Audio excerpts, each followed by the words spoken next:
Olá, irmãs, sejam muito bem-vindas novamente a mais uma aula de teologia para nós, mulheres, conhecendo para servir. Que esse possa ser o nosso propósito, não somente aqui, mas em todas as áreas de nossas vidas. E vamos dar continuidade à doutrina de Cristo, ou Cristologia. Mas primeiro, vamos abrir as nossas Bíblias em Hebreus 12, de 1 a 3. Hebreus, capítulo 12, versículos de 1 a 3, vai dizer assim: Portanto, também nós, visto que temos a rodear-nos tão grande nuvem de testemunhas, desembaraçando-nos de todo o peso e do pecado que tenazmente nos assedia, corramos com perseverança a carreira que nos está proposta, olhando firmemente para o autor e consumador da nossa fé, Jesus, o qual, em troca da alegria que lhe estava proposta, suportou a cruz, não fazendo caso da ignomínia, e está sentado à destra do trono de Deus. Considerai, pois, atentamente aquele que suportou tamanha oposição dos pecadores contra si mesmo, para que não vos fatigueis, desmaiando em vossa alma. Oremos. Pai querido, te agradecemos, Senhor, pelo teu Filho Jesus Cristo em nossas vidas. Obrigada, meu Deus, porque enviastes a Ele, e hoje nós podemos ter esperança. Dar-nos firmeza, Senhor. Ajuda-nos a olhar para Cristo em todos os momentos de nossas vidas, para que não venhamos a fraquejar, não venhamos a ser pedra de tropeço, não venhamos a desmerecer o Teu Evangelho. Ajuda-nos, meu Pai, a olhar para o nosso Salvador, olhar para o autor e consumador da nossa fé. Em nome de Jesus Cristo, oramos. Amém. Que profundidade, né, irmãs, essas palavras devem ter em nossas vidas. Nós estamos estudando sobre Cristo e nós temos que tê-lo, colocá-lo no lugar onde ele realmente está. Jesus Cristo, ele é o autor e consumador da nossa fé. Isso quer dizer que somente através dele é possível que hoje nós tenhamos a salvação. Ele fez tudo por nós. Ele nos deu tudo, ele sofreu tudo. E tudo que nós temos que fazer é olhar para ele, olhar firmemente para ele, deixar tudo o que está acontecendo, tudo que ficou para trás, o passado, as nossas dificuldades, deixar tudo para trás e olhar para Jesus Cristo. É só isso que ele está pedindo de nós. Também ele pede para nós considerarmos aquele que suportou tudo isso por nós. Considere Jesus Cristo. Considere Jesus Cristo na sua vida. Nós já somos salvos, sim, mas muitas vezes esquecemos dele. Esquecemos da tão grande obra que ele fez por nós, para que hoje nós pudéssemos ter comunhão com Deus. Então vamos nos lembrar de Jesus Cristo e vamos colocá-lo como o objeto da nossa fé, olhando para ele firmemente, considerando a ele e deixando as coisas que para trás ficam. Olhemos para frente, sempre para frente, olhemos para Jesus Cristo. E é isso que nós vamos estar fazendo hoje ao estudarmos um pouquinho mais sobre ele. Esse é o momento de sabermos mais sobre Cristo, de aplicarmos a nossa teologia também à pessoa de Cristo, à obra de Cristo. Estudamos na semana passada sobre a pessoa de Cristo, a natureza ou as duas naturezas que ele possui, a humana e a divina. Vimos que Jesus Cristo é plenamente homem e também ele é plenamente Deus. Ele não é um homem que deixou de ser Deus, mas ele também não é um Deus que se transformou em um homem. Ele é Deus e ele é homem. É muito importante estudar sobre a pessoa de Cristo para que nós possamos entender a obra que ele veio realizar. O que ele era e ele é se encaixa perfeitamente com o que ele deveria fazer aqui. E por isso, agora nós vamos estudar especificamente a sua obra, a obra de Cristo. E essa obra vai incluir a expiação, a ressurreição e a ascensão de Cristo. Então nos perguntamos, era mesmo necessário que Cristo morresse? Não tinha um outro jeito, uma outra pessoa, outra maneira, talvez? E o que isso significa para nós? E qual o significado da ressurreição para nós? Qual o significado da sua ascensão? Primeiramente, nós vamos tratar da expiação. E o que é expiação? Em uma definição resumida, nós temos que expiação é a obra que Cristo realizou em sua vida e morte para obter a nossa salvação. Às vezes, damos ênfase apenas na morte de Cristo como meio para obtermos a salvação. Mas se fosse assim, não seria necessário seus 33 anos de vida aqui nesta terra. A vida de Cristo também teve seu propósito, e um propósito expiatório. Então, por isso, na definição temos que tanto sua vida quanto a sua morte foi o que propiciou o perdão a nós, a purificação das faltas, a nossa salvação. É como se fosse um combo.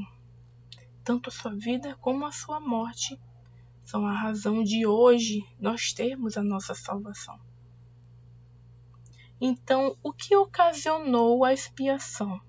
Por que Jesus teve que vir ao mundo, morrer pelos nossos pecados?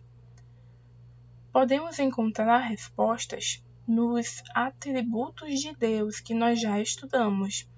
E a Bíblia aponta para 2, que são o amor e a justiça de Deus. O amor de Deus é o referido na passagem bíblica mais conhecida que nós temos, João 3,16. Porque Deus amou o mundo de tal maneira. O seu amor o levou a fazer o que ele fez por nós, o que ele fez a nós.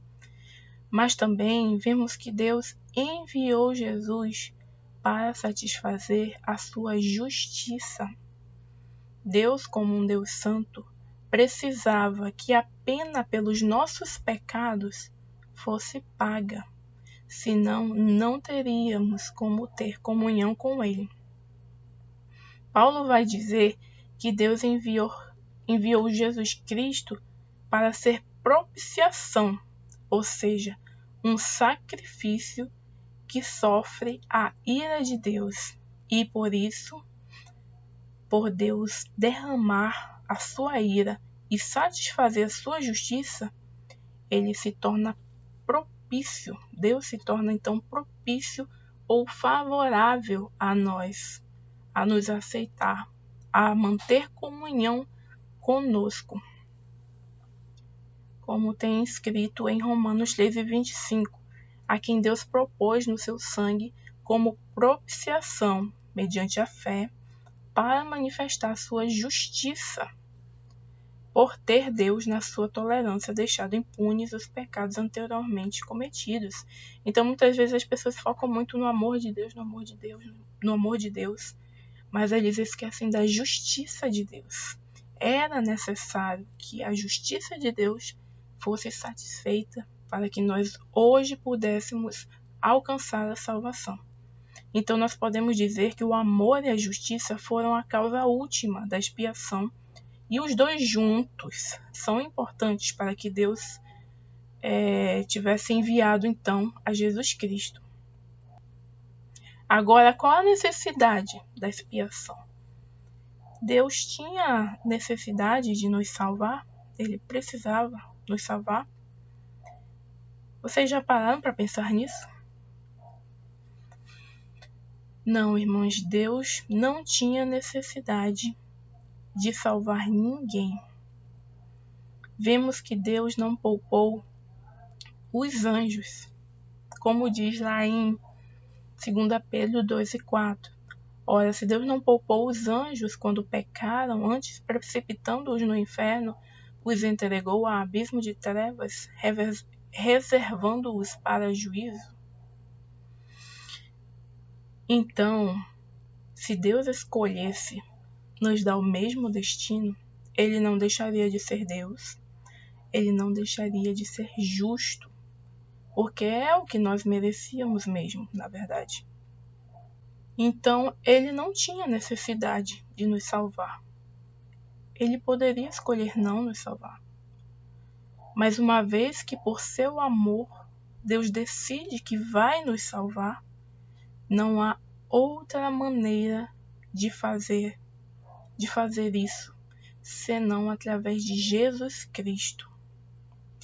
Hebreus capítulo 2, versículo 17, ele vai dizer: por isso mesmo convinha que em todas as coisas se tornasse semelhante aos irmãos, para ser misericordioso e fiel sumo sacerdote nas coisas referentes a Deus, e para fazer propiciação pelos pecados do povo. Por isso também pode salvar totalmente os que por ele se chegam a Deus, vivendo sempre para interceder por eles. Com efeito, nos convinha um sumo sacerdote como este, santo, inculpável, sem mácula, separado dos pecadores e feito mais alto do que os céus. Essa referência que eu li agora está em Hebreus 7, 25 e 26. Então percebemos que Deus não tinha necessidade de nos salvar. Ele o fez por seu amor, e para isso era necessário sim que Jesus Cristo, o Deus homem, tomasse o nosso lugar. Não havia outra maneira. Só Ele poderia pagar o preço do pecado de todo aquele que nele crê. Só um sacerdote que fosse santo, inculpável, sem mácula, separado dos pecadores e feito mais alto que os céus poderia fazer algo como Jesus o fez. Com respeito à natureza da expiação, vemos que Cristo foi obediente em toda a sua vida. Como falamos, a vida de Cristo faz parte da nossa expiação. Ele precisava vir como um de nós e cumprir a lei. Cumprir a justiça de Deus como nenhum de nós foi capaz de fazer. Mateus 13,15 vai dizer: mas Jesus lhe respondeu: deixa por enquanto, porque assim nos convém cumprir toda a justiça. Então ele o admitiu. Aqui ele está falando a João Batista, que a princípio não queria batizá-lo por Jesus ser quem ele era. Mas Jesus diz: não, eu vim para cumprir toda a justiça. Então João assim concordou. Jesus veio para obedecer tudo. Isso era parte do que ele precisava fazer para que seu sacrifício fosse completo. Jesus cumpriu tudo o que estava em sua mão fazer. Ele foi obediente a Deus em tudo. Então, a vida dele como um todo foi importante para a realização de sua obra, a obra da expiação. Não somente sua vida, mas sua morte também faz parte da expiação, que possibilitou o perdão dos nossos pecados. Jesus tomou sobre si todo o sofrimento necessário para que a salvação hoje fosse uma realidade em nossas vidas. E esse sofrimento não apenas no momento da sua morte, mas foi por toda a sua vida. Temos como exemplificar isso quando vemos a tentação no deserto, o sofrimento que ele passou ali, sendo tentado pelo próprio Satanás. Ele foi submetido a fraquezas humanas. Ele enfrentou também oposições de líderes religiosos daquele tempo. Então, o seu sofrimento não foi apenas físico, também foi espiritual, da alma, vamos dizer assim. Isaías vai falar no capítulo 53, versículo 3, ele vai dizer que ele estava destinado a ser homem de dores e que sabe o que é padecer. Além de, no decorrer da sua vida, Cristo também sofreu na cruz. Conforme ia se aproximando o momento da sua morte, a sua alma estava em agonia profunda. Ele sentiu dor física, mas também a dor de carregar o pecado. A Bíblia diz que Deus o fez maldição por nós. Ele também sentiu a dor do abandono.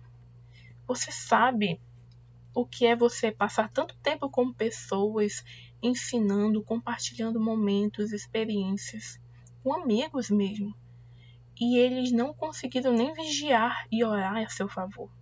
Os discípulos fugiram quando Jesus foi preso. Se fosse conosco, como nós nos sentiríamos?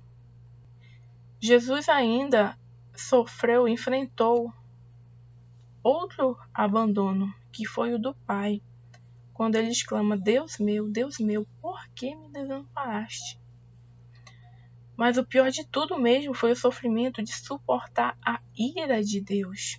Jesus foi feito propiciação por nossos pecados, como já dissemos, e isso significa que era necessário que Deus aplicasse todo o castigo ou toda a sua ira, a ira por todos os pecados, por todos os nossos pecados. Sobre quem? Sobre Jesus, para que hoje pudéssemos ter comunhão com Ele.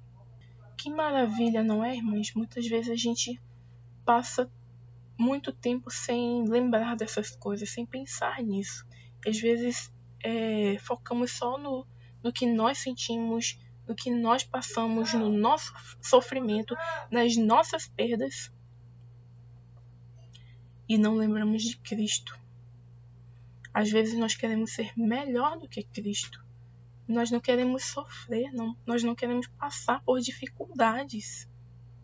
Mas como que o próprio Cristo fez tudo isso por nós, sofreu tudo por nós, e muitas vezes não queremos nem servi-lo de todo o nosso coração? Vamos pensar nisso para aplicar em nossas vidas e mudarmos a partir de agora, a começar de mim. Também, além da expiação, a obra de Cristo inclui a ressurreição de Jesus. Todos os evangelhos, eles contêm testemunho da ressurreição de Cristo. Também nós temos o livro de Atos inteiro como testemunho dos apóstolos e dos demais seguidores que foram testemunhas oculares da ressurreição de Cristo e seus atos a partir dessa crença. É inegável o movimento que houve após a ressurreição de Cristo. Mas também temos as epístolas no sentido que elas dependem inteiramente do pressuposto de que Jesus é um Salvador vivo, que reina e agora é cabeça exaltado da igreja, que deve ser crido, que deve ser cultuado, deve ser adorado, o qual voltará um dia com poder e glória para reinar sobre a terra. Então, nós temos evidências nos evangelhos, no livro inteiro de Atos, mas também nas epístolas que são embasadas nessa crença de que Jesus ressuscitou realmente. E também temos Apocalipse, apresentando Cristo como sendo ressurreto e reinando no céu. Desse modo, todo o Novo Testamento dá testemunho da ressurreição de Cristo. Se você crê na Bíblia, e nós cremos, isso é um fato inegável que temos que ter em nossos corações. Com respeito à natureza da ressurreição, nós percebemos que Cristo não reviveu como um homem comum. Em 1 Coríntios, capítulo 15, versículo 20, vai dizer que Cristo se tornou as primícias dos que dormem. Então você pode se perguntar, mas não houveram outras pessoas na Bíblia que ressuscitaram? Sim, por exemplo, Lázaro, que todos nós conhecemos, né? No entanto, Lázaro ressuscitou como um homem comum, que ele já era antes de morrer. Ele envelheceu e ele morreu novamente. Cristo não. Cristo, ele ressuscitou com o corpo transformado, incorruptível, à semelhança do corpo que nós teremos quando formos ressurretos também, como temos em 1 Coríntios capítulo 15, versículos 20 a 22. Mas, de fato, Cristo ressuscitou dentre os mortos, sendo ele as primícias dos que dormem, visto que a morte veio por um homem. Também por um homem veio a ressurreição dos mortos, porque assim como em Adão todos morrem, assim também todos serão vivificados em Cristo. Então a natureza da ressurreição de Cristo é a de um corpo transformado, imortal, incorruptível. Agora, qual é o significado que isso tem para nós? Primeiramente, a regeneração. Pedro vai dizer em 1 Pedro, capítulo 1, versículo 3, que bendito Deus e Pai de nosso Senhor Jesus Cristo, que segundo a sua muita misericórdia, nos regenerou para uma viva esperança, mediante a ressurreição de Jesus Cristo dentre os mortos. A regeneração é o novo nascimento. Quando cremos em Cristo, nós temos a vida transformada. Deixamos de ser mortos espirituais e passamos a ser vivos. Fomos vivificados e o que nos proporciona isso é a ressurreição de Cristo. A ressurreição também, ela nos propicia a justificação, ou seja, aquela declaração de que não somos mais culpados diante de Deus.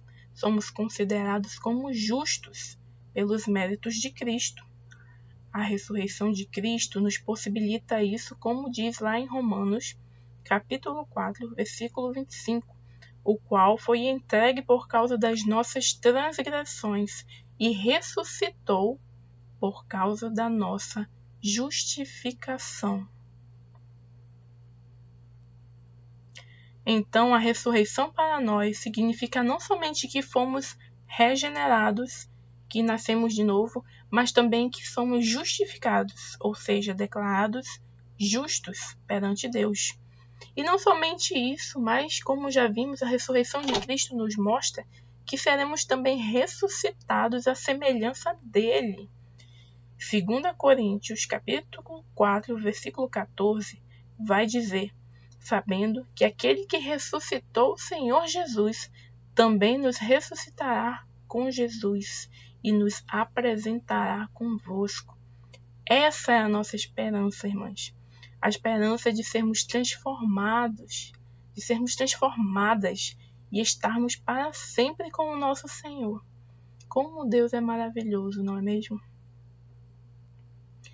Então a ressurreição tem esse significado para nós, que fomos regeneradas, que nascemos de novo, que fomos justificadas, fomos declaradas justas e que o nosso corpo, quando morrermos e ressuscitarmos, vai ser um corpo perfeito, assim como o de Jesus Cristo. E o último elemento da obra de Cristo que veremos hoje é sobre a sua ascensão. E o primeiro aspecto que podemos destacar sobre a ascensão de Cristo é que ele subiu para um lugar. Parece um pouco estranho, né? Parece um pouco comum para se dizer de Cristo. Mas Jesus, ele não simplesmente sumiu ou ele deixou de aparecer num belo dia para os discípulos. Não. Ele escolheu um lugar, se despediu com uma bênção e as pessoas que estavam ali o viram subir até que ele sumisse no céu, ou como dizem em Atos, até que uma nuvem cobrisse ele e os que estavam ali não fossem mais capazes de vê-lo. Lucas 24, versículos 50 e 51 vai dizer: Então os levou para Betânia e, erguendo as mãos, os abençoou. Aconteceu que, enquanto os abençoava, ia se retirando deles, sendo elevado para o céu. Isso nos dá uma indicação de que existe um lugar, existe um céu. Irmãos, o céu existe, ele é real. Existe um destino, o qual Jesus foi para lá. Não sabemos se é um lugar espiritual, um lugar físico, se é dentro do nosso espaço-tempo ou não. Existem muitas teorias. Mas isso não importa. O que importa é que há um lugar. Existe um lugar e Jesus foi para lá. E ele nos diz: na casa de meu pai há muitas moradas. Se assim não fora, eu vos teria dito, pois vou preparar-vos lugar. E quando eu for e vos preparar lugar, voltarei e vos receberei para mim mesmo, para que onde eu estou, estejais vós também. Então, irmãs, existe um lugar. A ascensão de Cristo nos mostra essa esperança. E Cristo nos deixou essa esperança. Existe um lugar que Ele está preparando e para onde vamos quando os nossos corpos também forem transformados como o corpo de Cristo foi ao ressuscitar.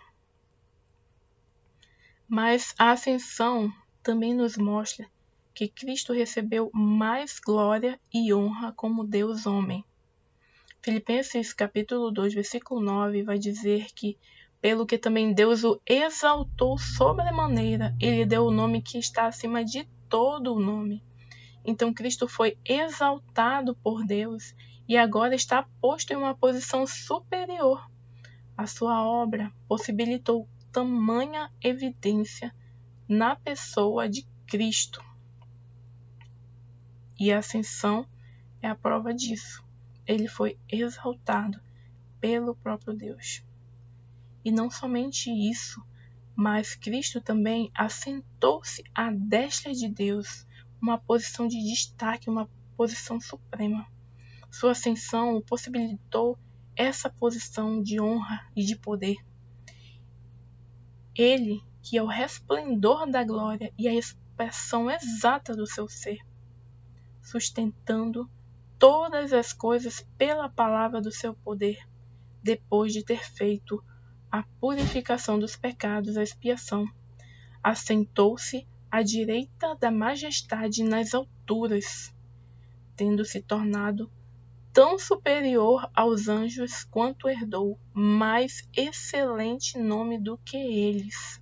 Hebreus capítulo 1, versículos 3 e 4 vai nos confirmar isso. Então, que significado isso vai ter para nós? Que significado a ascensão de Cristo tem para nós? 1 Tessalonicenses capítulo 14, 17 vai dizer: Depois, nós, os vivos, os que ficarmos, seremos arrebatados juntamente com eles, entre nuvens, para o encontro do Senhor nos ares, e assim estaremos para sempre com o Senhor. Nós vamos nos encontrar com o Senhor nas nuvens. Aqui ele está falando dos vivos. Se nós estivermos vivos quando Jesus Cristo vier nos buscar, assim acontecerá conosco. Nós nos encontraremos com Jesus nos ares. Os que já morreram, eles vão ressuscitar primeiro, que vai dizer o versículo anterior. Eles vão ressuscitar primeiro, encontrar primeiro com Jesus e depois nós, os vivos. Então não importa, sendo vivo, sendo morto, você tem a Cristo, você vai encontrar com Ele nos ares, e a ascensão vai nos mostrar isso, vai nos dar essa esperança. E não somente isso, mas também como temos em Efésios, capítulo 2, versículo 6, e juntamente com Ele nos ressuscitou e nos fez assentar nos lugares celestiais em Cristo Jesus. Então nós também teremos a nossa posição juntamente com Cristo Jesus. Um dia vamos nos encontrar com Ele, estaremos com Ele no céu, estaremos com Ele para sempre. Esse é o significado dessa doutrina para nós, da obra de Cristo, da expiação de Cristo, da ressurreição de Cristo, da ascensão de Cristo. Um dia estaremos juntos, um dia estaremos para sempre com o nosso Senhor, onde não haverá mais dor, não haverá mais choro, não haverá mais perdas, não haverá mais epidemias, não haverá mais sofrimento, nem choro haverá. Essa é a nossa esperança. Então, para a nossa reflexão final, eu separei Romanos 6:4.